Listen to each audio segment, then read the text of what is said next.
What's going on? Welcome in to week 4 of the Right Angle Sports College Football Show. I am John Martin, your host, as always, and we've got a new face today, new to the show. Maybe not so new to everybody else, but maybe so. I mean, Mike Riordan does an amazing job of lurking in the shadows. I don't know how he does it, but he is filling in today for Eddie. And on behalf of our audience, welcome to the show, my friend. How are we doing? We're doing pretty good. Thanks for having me. And I'm going to try to survive, and we'll get through this. There we go. Exactly. It's like a roller coaster ride, right? We're going up right now. I don't know if you're a roller coaster guy, but just hold on. Eyes closed, and it'll be over soon. I like it. Obviously, our thoughts are always with our good friend Eddie Walls. Mike is a big time member of the team. Originates college football, college basketball. Also WNBA. So if you have any WNBA questions, tweet him. He is always happy to talk a little WNBA. So it's going to be a little bit of a different format this week for those who are used to the show. Normally, Eddie and I will just kind of go through, the biggest games, the highest marquee games of the week. Mike is a guy, he finds the winners. He finds the winners where nobody else is looking. So they're going to be a little bit more off the beaten path today, but we hope that you will still get some value from the games today. Also, one more programming note. We're going to be back in about 2 hours with the Bet Online Hold the Line release show. So we'll have a release for you that you'll be able to bet. They'll hold the line for 60 seconds at Bet Online, and we will have that for you coming up at 6 o'clock Central Time. So without further ado, Mike, I know Eddie did give you a best bet for the week despite him not being here. What is that best bet this week? Yeah, so he gave me the best bet and the write-up, so I'm going to read the write-up for you guys. But 392, Southern Miss Louisiana Tech under 50.5 is the best bet from Eddie. Eddie's been impressed with the Louisiana Tech secondary versus pass attacks in New Mexico State and LSU. Southern Miss kind of has all of Marshall's secondary from last year, and that was pretty strong. They also have the quarterback, wide receiver, and DB units, but they have a makeshift offensive line unit that's kind of lesser talented that they're kind of trying to keep together, and it's struggling at the moment. La Tech's been having some indecision about who their quarterback is. They have some offensive line injuries that's making their offense struggle. We're catching a better number because New Mexico State, they had some big games last week, so we're getting a couple of points of value on that. We expect Southern Miss to dictate the pace, slow, efficient, and La Tech wants to utilize more quarterback runs. So all of those things together gets Eddie on 392. Southern Miss Louisiana Tech under 50.5. Now, there is something that I do need to share with you, and I'm sure Eddie did not do that, but he is 3-0 in his best bets on this show. Didn't know that. So if you come on here and you deliver the first loser, I mean, then I don't have to do this anymore. So that could work out. It's kind of like when I was in the government. You'll get run off. It'll be decided. When I was in the government, if you knew how to do something, they made you do it. And so sometimes it's just best not to know how to do anything. But yeah, it's all good. No, Mike's a great member of the team, we promise. So there you go. And as you saw there, just real quick, there was definitely some line movement there from our friends at Odds Logic, the best odds screen of the game. You're seeing 411 down to 49, Circa down to 49.5, Buckeye down to 49.5. So look at you, Mike. You're moving other people's bets. Unbelievable. Eddie's moving them, but I was glad to be the deliverer. All right. We got 3 games that we're going to talk about today. By the way, I did get a WNBA question. I am going to throw this at you at the end of the show. Sure. But we've got 3 games that Mike is going to go over here. One of those games is tonight. It's the biggest game probably of the college football season. I don't think I'm overstating that when I say that.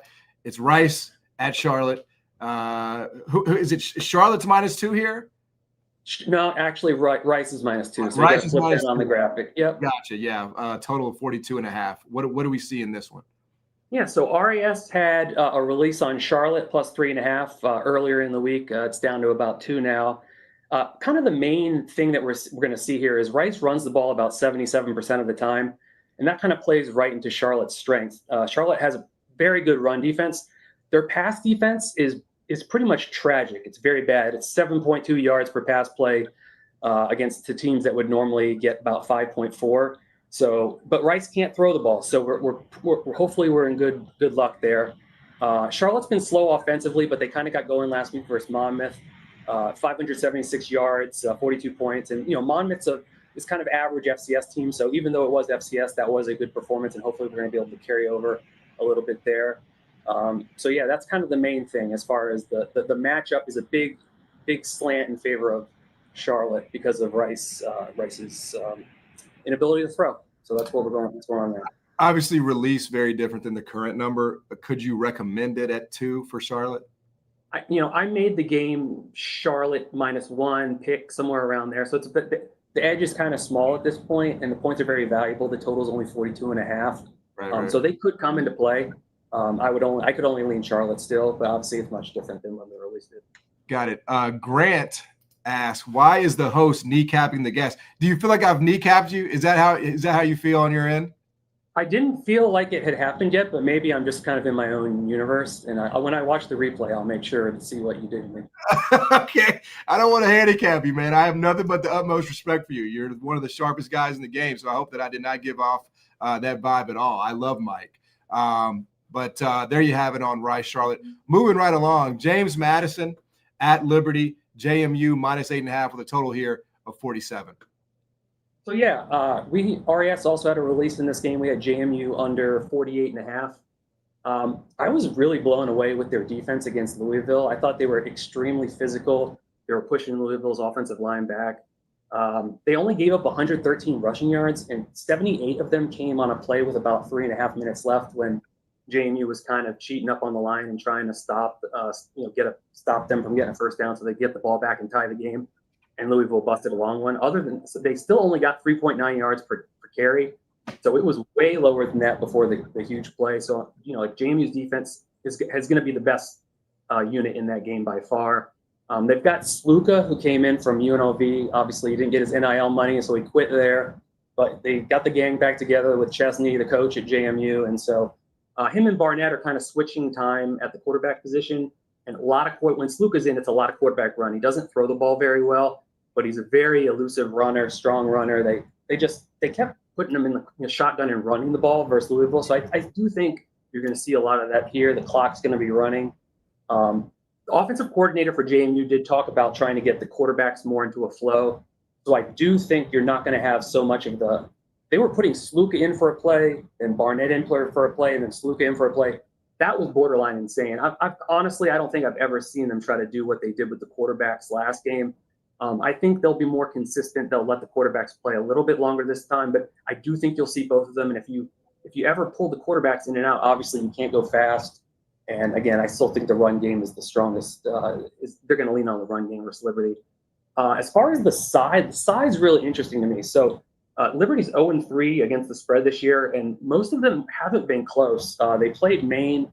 They were laying 25.5, and I think it was either tied or really close in the fourth quarter before they broke away late. So that was a bad sign. They played Jacksonville State where they were laying almost 7 points. They lost by 10. They played Bowling Green. They were favored by 6. Again, didn't get it done. So to me, with JMU, they're only about 90 minutes away from Liberty. So I do think there's going to be a lot of JMU fans there. I like JMU -8. That's pretty much the short of it. JMU is probably not going to run away from too many people because they're not going to be too explosive offensively. But this line was at 10, 11. I leaned the JMU when it was there, and now it's at 8. I definitely like JMU at that price. Is Sluka getting his NIL money from JMU? Do we know? I don't know exactly. I'm sure they came up with, 20, 30, 40 grand to peel him off. But they brought him in because they thought Barnett was not going to be able to play early on. He had an ACL injury at the end of last year, but his recovery went really quick. So they're kind of in a pickle. I mean, they have two quarterbacks who they both can probably win with, but they're trying to kind of please both of them right now. Yep. And it's not really, again, they played Louisville and they actually played well for a while. They were leading in that game. So I'm not going to say it's not working, but the fan base is a little bit up in arms. Like maybe just pick a quarterback and go with it. Because it's tough to do what they're doing. It's tough to win that way. Absolutely. And then last game here, Sam Houston State at Texas. Texas -39.5 with a total here of 51.5. Yeah. So my thoughts on this game are, I really think, even though they've got a bye week coming up and then they got the SEC on deck, I feel like there has to be some emphasis to get Texas Arch and the offense moving. they're just really struggling. I mean, if you watch any of the highlights of the UTEP game, I mean, I don't know if Arch has the yips. I mean, something's not quite right with what's going on there. But luckily, they've got Sam Houston's defense coming in, who's allowed 41 points against Western Kentucky, 38 to UNLV, and 37 to Hawaii when they played Luke Weaver at quarterback, who they were pretty much going to consider putting him at wide receiver. And just to kind of draw a parallel, Hawaii with Weaver at quarterback scored 23 points against Portland State, and Portland State has one of the worst defenses in FCS. So I do think if Texas has a desire to look better this week on offense, it's going to be there for the taking. Sam Houston's defense last year, they had all the guys that are now at North Texas as well as the coordinator. So Sam Houston's defense is just way worse than it was last year. They're playing faster tempo-wise. They were pretty slow last year, about 100th in time per play, and now they're up to about 50. So there should be more plays than it would have been, using like a last year number. Coming into the season, I would have made this closer to like 56, 57. And, now we're getting down to 51.5 because of Texas's struggles. I'm not saying Texas is going to solve their offense or even has a good offense, but I think if they want to have a good offense to, against Sam Houston, it will happen. So do you like the side better than the total? I mean, which one would you say you like more? Because I like the over, I think, more just because that way you don't get hit by Sam Houston coming the other way. But I would say Texas team total over kind of makes the most sense. I do think they're going to want to score, and they will be able to score in this game. Yeah, it makes total sense because that number is down from 41 in terms of the side here. All right, let's get to the main event. Who do you like? Aces or the Storm tonight? Big game, game 3. Yeah, I like the Aces to kind of take care of business. That's not tonight, is it? Is it? Yeah, I thought it was. Maybe it's tomorrow. My bad. Yeah. So anyway, I mean, that was one of the craziest line moves I've ever seen, where the Aces were laying 5.5 at home. Yeah, it is tonight. It is tonight. 8:30. Okay, well, we got something more. Yeah, the Aces were home laying 5.5. They go on the road, and then they were laying 5.5 too. Which I was like, that's the first time I've ever seen a home court flip have a zigzag situation, and you have practically almost the same line. And I was like, that can't really be right. But the Aces were leading by 14, I think, pretty late in that game. Storm it was their all-in effort, saved the season. They really have not played well for the last month. They've kind of underachieved. I do think that, obviously the Aces have been playing out of their minds. They almost went on like a 2-month win streak. So yeah. I do think that when they get home, they will take care of business, and then they're laying 8, so lay the 8. Do you think it's Lynx Aces to decide it all? I mean, is that what we're heading towards, you think? I've been lower on the Dream than the market has all year. And so, I mean, I think the Dream are certainly live against the Aces, although obviously Aces will have home court, and that's a big deal. Yep. Yeah, I do. I think that's the obvious thing to say, but the crazy thing is, I mean, the Aces could lose versus the Storm. I mean, it's not easy. It's like the way it works in a 3-game series. It doesn't necessarily, you're not necessarily going to get the best team that wins it. So. Absolutely. Well, there you have it. See, that wasn't so bad, right? It wasn't so bad. Maybe we can do this again this season. Again, where can people find you on social media? Yeah, so I'm at Mike RAS on Twitter, and you can find me there. There you go. He is Mike Riordan. Man, appreciate you very much. Again, we're going to be back. I will be back in about 2 hours with the release show. Obviously, at Bet Online, they're going to hold the line. So, Mike, man, appreciate you joining in on such short notice, and best of luck this week, my friend. Thank you. Yeah, let's have a good one.